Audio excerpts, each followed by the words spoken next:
Nuestro tema de hoy, el Instituto de Previsión Social, los fondos jubilatorios, ¿hasta cuándo más o menos el IPS podría llegar a tener fondos? ¿Qué se va a hacer después? Preocupa muchísimo porque se habló incluso de cambiar reglas de juego. Asusta mucho uno cuando uno es trabajador, asusta mucho a los jubilados el tema.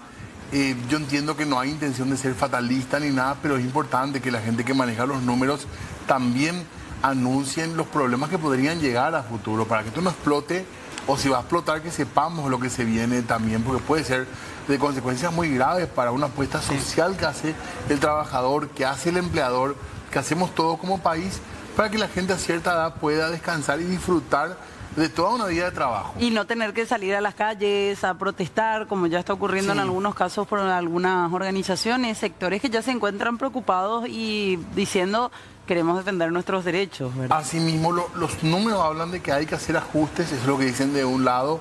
Otras personas dicen, no, lo que hay que hacer es recaudar mejor, que pague todo el mundo, que haya menos trabajadores en negro. En fin, hay muchas posturas, pero sobre todo esto, saber si realmente está en riesgo la jubilación de la gente acá a futuro y en cuántos años esto podría ser realmente peligroso, si es que ya no lo es. Porque en algunas cajas fiscales, no en IPS, ya es un problema. Sí, y ya están viendo cómo ajustar los cinturones también, ¿verdad? Los números de todo. Y no se hizo nada cuando se advirtió.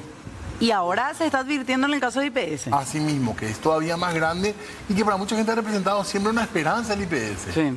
De salud, ni que decir de jubilación. Claro, y que hoy hay el temor, como siempre decimos, entre la población más joven, de ¿será que cuando yo me jubile va a haber todavía plata para pagar la jubilación? Que hoy yo estoy aportando el dinero, parte de lo que aportamos va no solamente a salud, también a ese fondo. Yo le escuché decir a una persona de la radio, dice, no, si es para el 2047 a mí ya no me importa, porque hizo un cálculo pero bueno, no debería ser ese el cálculo, al contrario, deberíamos estar todos tranquilos, porque para eso estamos aportando los trabajadores y también aportan nuestros empleadores. Así es, señor. Por eso queremos aquí poner sobre la mesa este tema, hablar con diferentes sectores y queremos ya saludarlos. Empiezo aquí por mi izquierda con el director, de asesoría actuarial del Instituto de Previsión Social, José Velázquez, que nos acompaña. Muchísimas gracias por venir. ¿Cómo le va? Buenas noches, Fernanda, don Diego, profesor Canata, un gusto, y a la teleaudiencia. Estamos para debatir.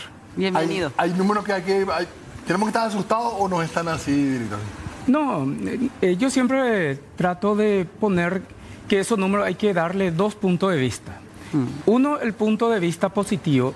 Nosotros, el estudio actuarial muestra que tenemos un horizonte de 22 años. ¿Cuál es el punto de vista positivo? Hay que hoy el IPS tiene una posición financiera bastante sólida.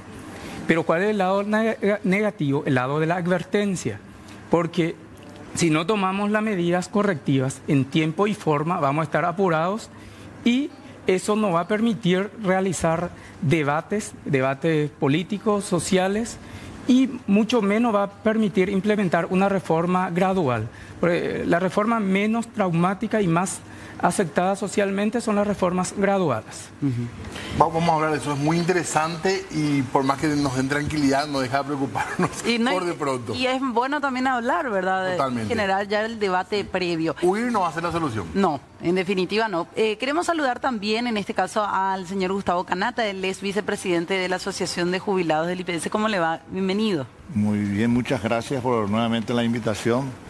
Un placer hoy poder debatir acá por primera vez, debatir así públicamente el tema IPS.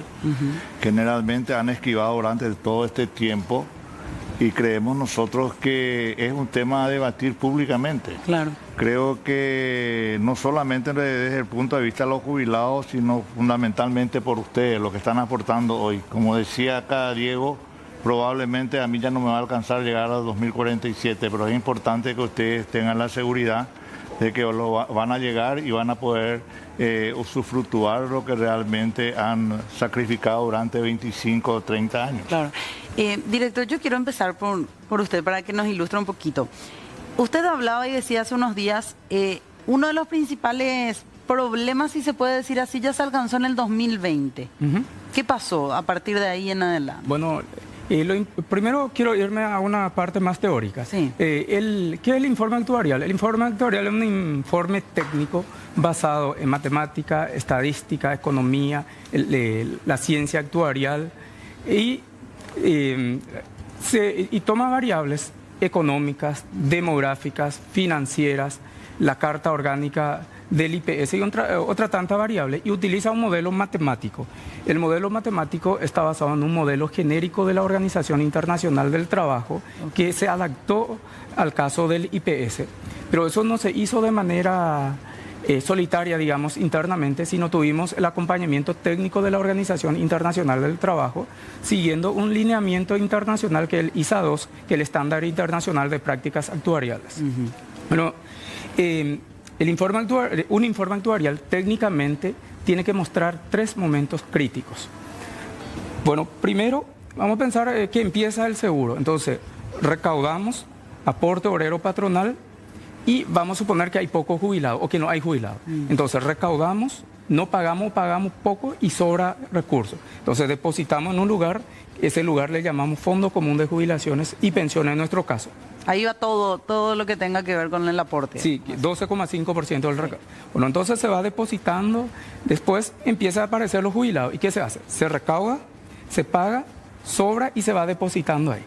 Entonces, eso se va depositando en bancos, se hace inversiones, caja de préstamos, va ganando interés y se va engrosando ese fondo. Sí. Entonces, ¿cuál es el primer momento crítico dentro del estudio, dentro de un estudio actuarial? Es cuando el recurso o los recursos que recaudamos de la contribución aporte obrero patronal ya no alcanzan para pagar las obligaciones. ¿Cuáles son esas obligaciones, por ejemplo? Jubilaciones y pensiones en este caso. Ok.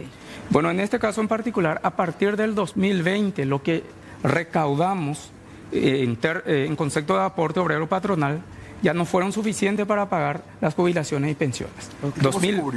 2020. Entonces, nosotros tenemos por un lado el fondo de reserva y eso gana intereses. Entonces, entran los recursos, pagamos o intentamos pagar y falta para pagar todo. Entonces usamos una parte de la ganancia, no de la reserva, una parte de la ganancia. Los intereses, digamos. Los intereses. Y eso se va ocurriendo paulatinamente de esa fecha hasta hoy.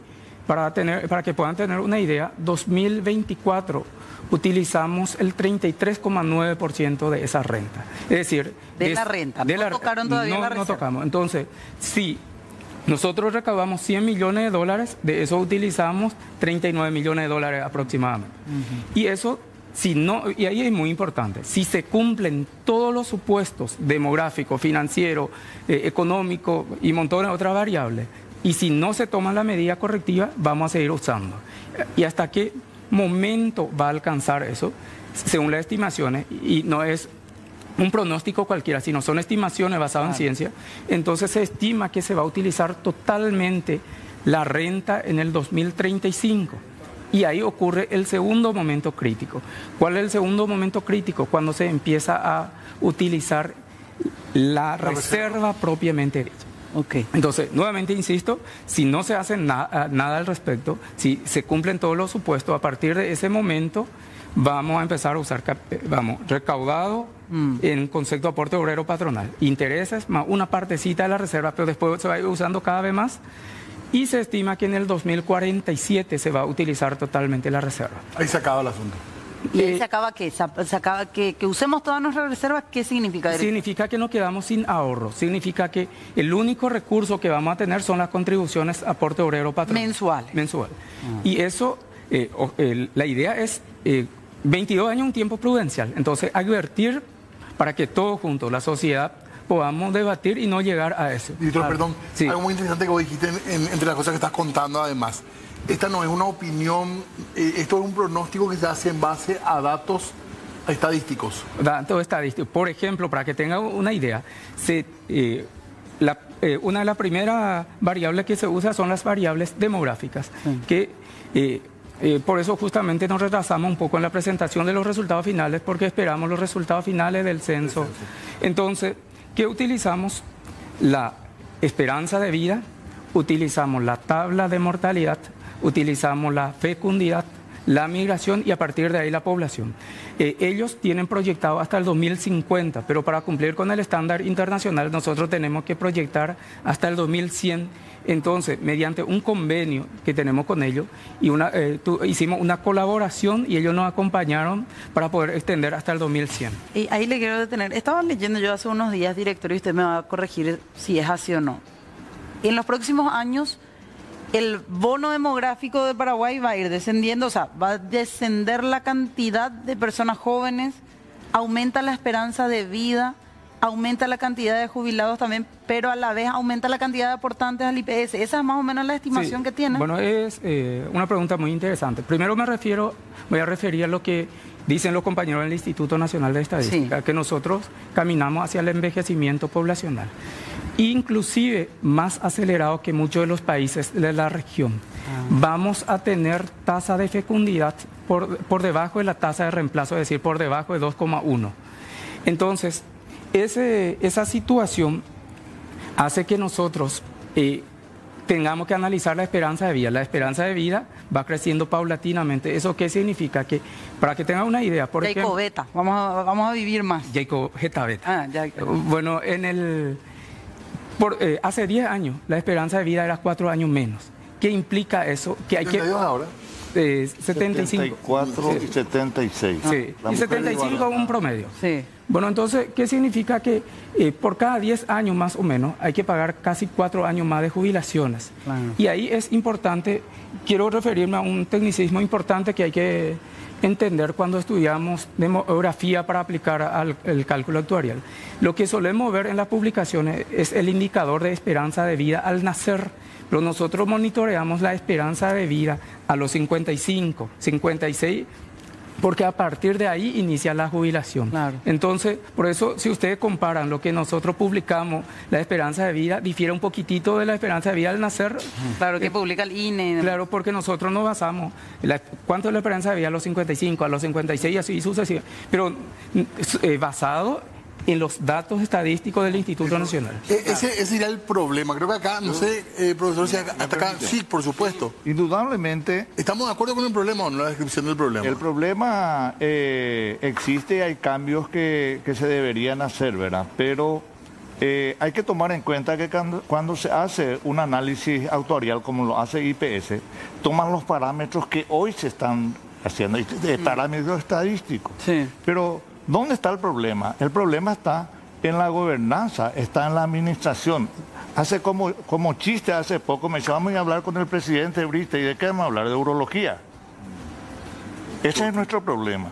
Nosotros si sumamos todos, ya dije una vez en televisión, si sumamos todos los miembros del consejo que tenemos, nos sacamos uno. Sacamos uno porque está una persona que sí entiende mucho, que es Carlos Pereira, pero el resto nada. Entonces el problema del IPS no es un problema de cambio, ni aumento de intereses, ni una serie de cosas. Y están asustando, para mí... Perdón, profesor, pero el problema está, ese problema es real. El problema es real porque el manejo es malo, Diego. ¿Pero qué puedes cambiar de eso que te dice? Por ejemplo, una tasa financiera, unos intereses, que se utilice adecuadamente los beneficios, los intereses y se vuelva a invertir, me daría a mí para el 2022 una ganancia aproximada, y no lo estoy diciendo, no, 5.000 millones de dólares aproximadamente. Perdón, es decir, yo en vez de que ellos, como ellos están diciendo, de que va a terminar el dinero, yo tendría para el 2000...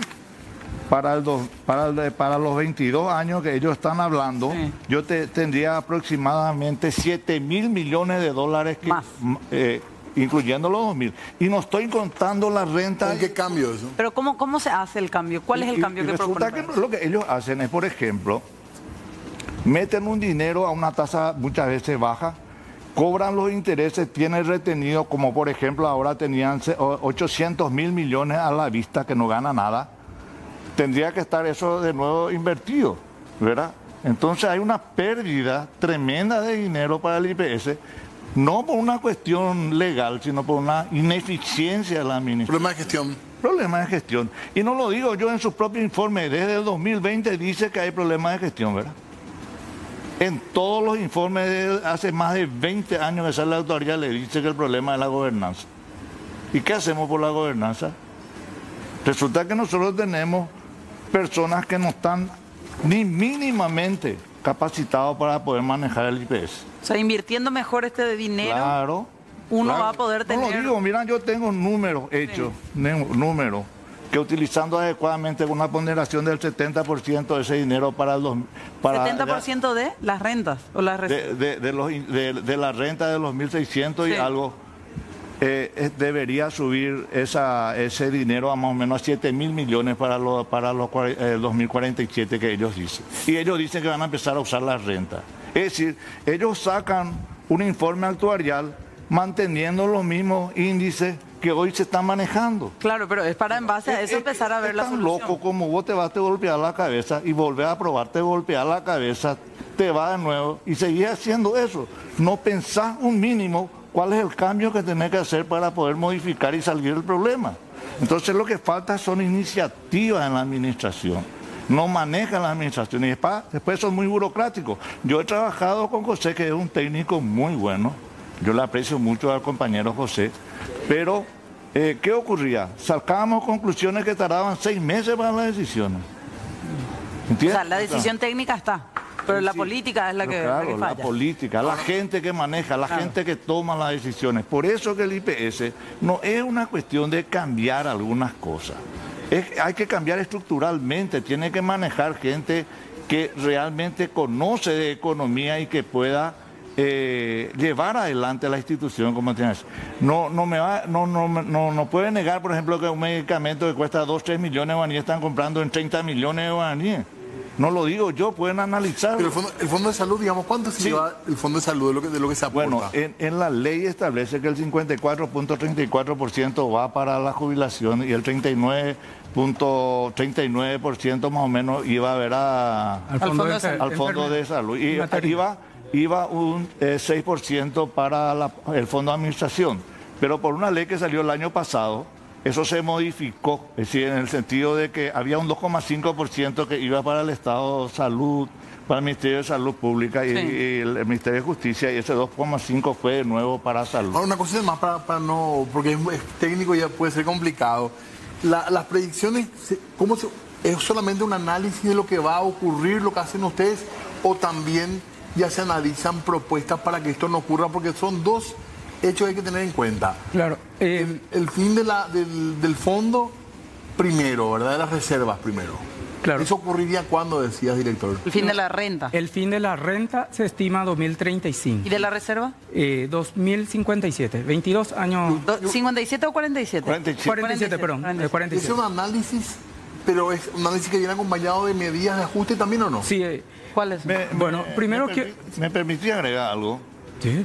Los parámetros internacionales hablan de que un seguro social es rentable a partir de 1,7. Es decir, 7 aportantes por cada jubilado. Le quiero leer algunos parámetros. ¿Y acá cuánto? En el 2019 era 11 pagantes por cada jubilado. Ah. En el 2020 bajó porque vino el COVID. Claro. Quedó 9. Y del 2021, 2022, 2023, 2024, 2025, la relación es 9-1. Es decir, nosotros deberíamos estar ganando dinero, abundante dinero. ¿Dónde está el problema? Porque 9 trabajadores sostienen a un jubilado, así es. Claro, con 7 es rentable. Con 7 y hoy tenemos 9. Entonces, ¿dónde está esa diferencia? La tenemos de más. Claro, él maneja parámetros y respeto mucho su trabajo, por eso yo quiero aclarar eso. Pero bajo criterios que están mal definidos. Uno tiene que mirar su realidad y tiene que ver cómo dar soluciones. No podemos seguir teniendo problemas y no tomar las decisiones correctas. Nosotros hemos ayudado para esos 11 puntos que salió el año pasado y estuvimos muy de acuerdo con los 10 años, ¿verdad? Estuvimos de acuerdo. Probablemente hoy hay que hacer también el aumento de edad, ¿verdad? Por el promedio de vida. Probablemente de 55 hay que levantar a 60, 65 y 70. No vamos a estar ajenos a ciertas cosas. O sea, ustedes no tienen problema en que sea... No tenemos problema, pero no nos vamos a solucionar con eso. Tenemos que hacer un cambio estructural de raíz. No puede el presidente nombrar a gente que no están capacitados. Así como decía este señor con medio chiste, vamos a hablar con el presidente del IPS, que vamos a hablar de urología. o vamos a hablar con Jara Roja, que es nuestro representante. ¿De qué vamos a hablar? De las seccionales coloradas. ¿Entienden lo que estoy hablando? Claro. Es hora de que se tome conciencia y se nombre a personas que tengan la capacidad técnica y que sea innovadora. Esto necesita innovación, necesita análisis permanente. Claro. Él creo que terminó, creo que ya por enero el informe actuarial. Nosotros allá no tenemos. Yo estoy hablando en relación a análisis y algunos datos que ellos nos están tirando de vez en cuando. De a poco. Pero nosotros tenemos un equipo económico en la Unión que está haciendo análisis permanente. Hace exactamente desde febrero estamos esperando una mesa negociadora y no se animan a reunirse con nosotros porque nosotros no vamos preparados, ellos no tienen preparado nada. ¿Qué vamos a discutir con Vanessa ni otra gente? No saben de economía. Esa es la verdad de las cosas. Claro. Director, en base a esto que decía, ¿cuáles son las medidas? ¿Y se plantea entre las medidas aumentar la edad de jubilación, aumentar el porcentaje de aporte también o no? Bueno, primero el tema que menciona el profesor de mantener los parámetros fijos. Y de hecho que así es el escenario. Tomamos una fotografía de la situación actual de IPS y lo que hacemos es esa fotografía convertir en una especie de video para que podamos ver que si no tomamos la medida correctiva, ¿qué puede pasar? Ese es el escenario, porque al principio no podemos inventar ningún parámetro, es así como está y a partir de ahí hacer. Ese es un primer punto. Y el otro punto que quiero aclarar, el tema de la relación activo-pasivo, trabajador versus jubilado. Si me permite, quiero hacer un ejemplo de nuestra casa. Bueno, vamos a imaginarnos en una vivienda vivimos 5 personas y solamente, el primer escenario, solamente una persona trabaja. Entonces, esa persona gana 10 millones de guaraníes. Ese es el primer escenario. Entonces, con 10 millones de guaraníes, si distribuimos 2 millones de guaraníes por persona en promedio. Claro, le toca. Bueno, entonces hay una relación ahí de 1 a 5. Uno trabajando y se mantiene 5 personas. 10 millones de guaraníes. Ahora voy a otro escenario. 5 personas y cada persona gana 1,5 millones de guaraníes.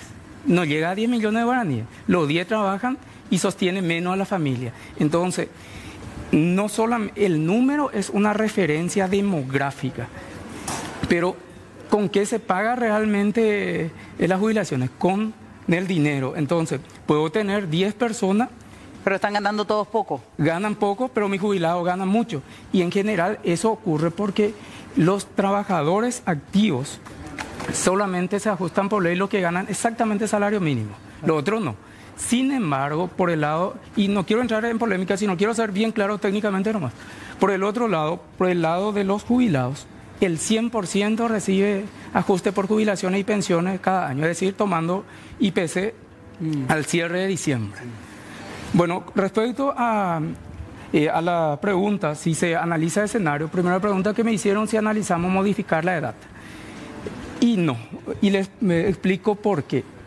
Porque la edad legal de jubilación en IPS para un tipo de jubilación es mínima 55, 30 años de aporte. Mínimo de edad 60, 25 años de aporte y el otro escenario que es la proporcional 65, 15. Si uno empieza a realizar un análisis estadístico, no se jubilan a los 60, se jubilan por 62, 63 en promedio. Entonces, ¿para qué el desgaste de cambiar, decir, te vas a jubilar a los 63, mientras en la práctica se jubila a esa edad? Entonces, por eso se hace análisis de sensibilidad para decir, este se puede, este no se puede, este tiene impacto o no tiene impacto. O sea, eso no se plantea. No se plantea. ¿Elevar el aporte? Elevarlo a aporte como tal. A ver, lo que nosotros planteamos es el escenario del beneficio adicional anual. El escenario del beneficio adicional anual es como un aguinaldo que cobran los jubilados. Ellos le llaman, en la práctica le llaman aguinaldo, pero el nombre técnico que usamos es beneficio adicional anual, pues no importa. Bueno, para entender el concepto, nosotros aportamos sobre 12. sobre 12 salarios. Sí. Pero jubilado se recibe 13 beneficios. Sí. Entonces, por regla de 3, claramente uno no está financiado. Porque nuestro aguinaldo no tributa, digamos, Claro, claro. sobre el No aporta aguinaldo, al IPS. no aporta. Ahí quiero aclarar también que en ningún momento nosotros planteamos descuentos sobre aguinaldo, sino lo que se plantea es, y tenemos que hacer la pregunta, ¿cuánto se necesita para cubrir ese... 13º aguinaldo, Sí. o sea, 13ª... Y para cubrir ese 13º aguinaldo se necesita alrededor de 1,25% de aporte adicional. Y aclaro también ahí que el Consejo de Administración ya se pronunció que desde el punto de vista administrativo ellos no analizan, es puramente técnico el análisis. Después también se analizan el escenario de las inversiones. Pero nuestras inversiones financieras, por ejemplo, la caja de préstamo gana más del 12%. Las inversiones, la rentabilidad promedia está por los 7,2% aproximadamente. Entonces tenemos buena rentabilidad. Ahora, nosotros podemos poner un escenario actuarial, decir, vamos a ganar 11%, pero el mercado no te va a pagar 11%. Entonces, cuando hacemos el escenario, tratamos de hacer el escenario más real posible. Entonces, por eso, en este informe actuarial se plantea un escenario de sostenibilidad que va más allá de una sostenibilidad financiera. Porque siempre pensamos en recursos financieros, pero en realidad la sostenibilidad tenemos que mirar con 3 enfoques. Primero, ¿de dónde recaudamos el dinero? Cotizante, entonces aumento de cobertura. Tenemos recursos, administración de recursos, que es mejor interés, mejor inversiones, todo eso. Luego hay que pagar. Y hay 3 formas de pagar. Uno, dar muy poco. Dar muy poco, no van a estar contentos los aportantes, entonces van a querer evadir, no van a querer aportar. Dar demasiado va a producir descalce, entonces buscar una prestación de equilibrio, una prestación justa. Y en ese sentido es que tratamos de ir encarando la reforma y tratamos de insistir, 22 años de horizonte. Dialoguemos, si no le gusta lo que nosotros proponemos, la mesa está abierta y... Dentro de un ratito porque tenemos que hacer pausa y el profesor quiere responder también. Y tenemos que plantear lo otro también en algún momento, la representación que está... Claro. De algunos sectores que no se sienten representados categóricamente en IPS, claro, y que deberían tener a lo mejor una voz más presente, pero todo eso después de la pausa. Sí, ¿verdad? a la vuelta de la pausa le vamos a escuchar también aquí al señor Gustavo Canata y lo vamos a seguir escuchando al director. Ya venimos.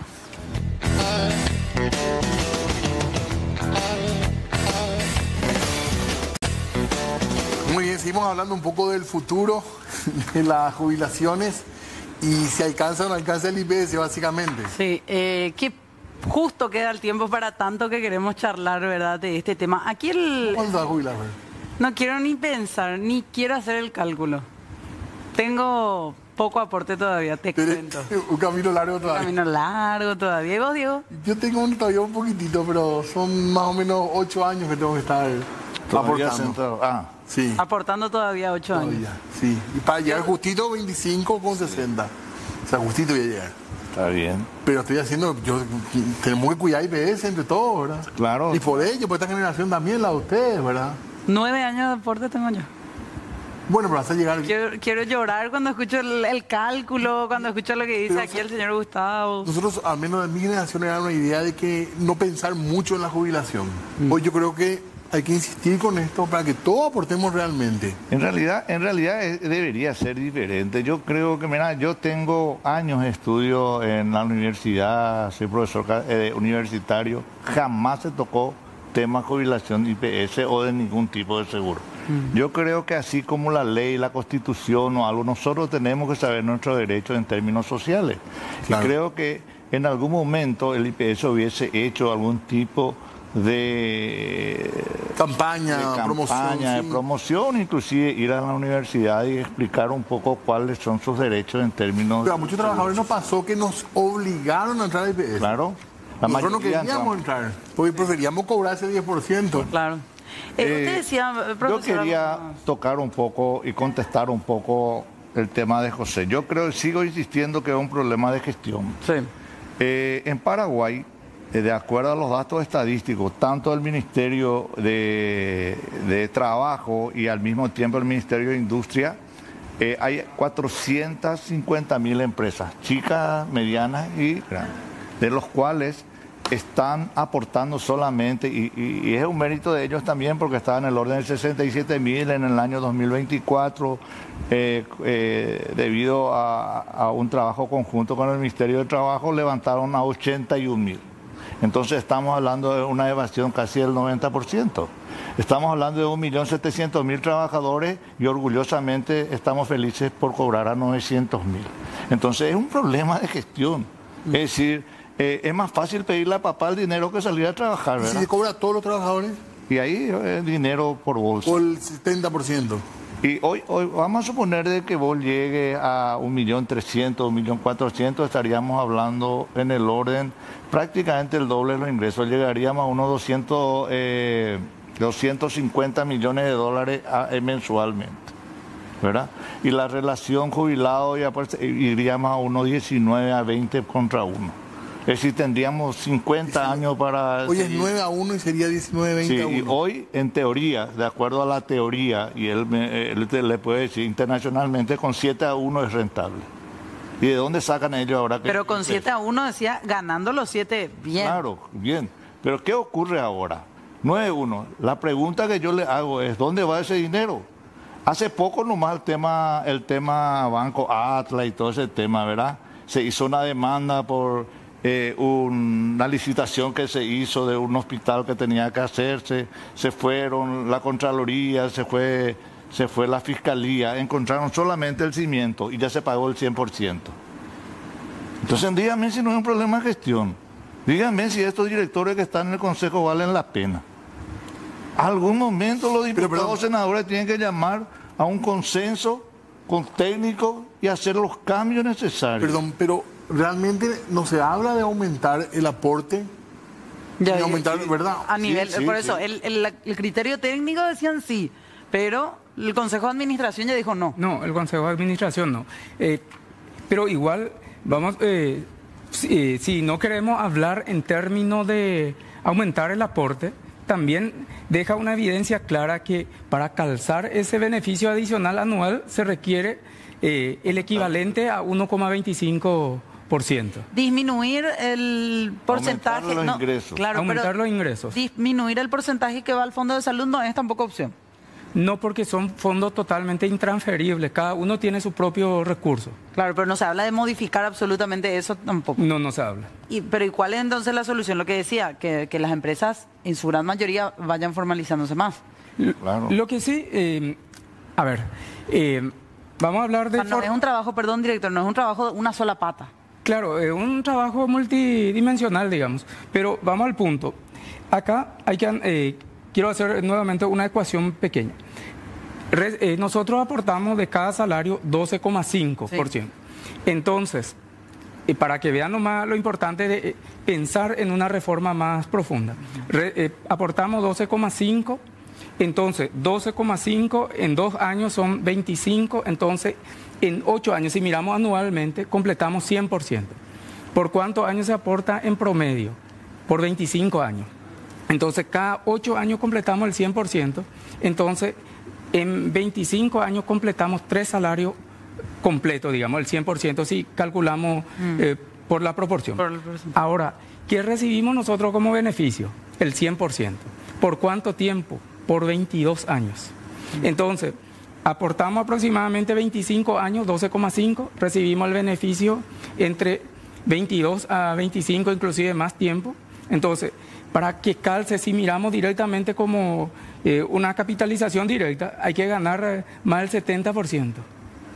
Y eso no es sostenible a largo plazo. Bueno, me gustaría contestarte eso.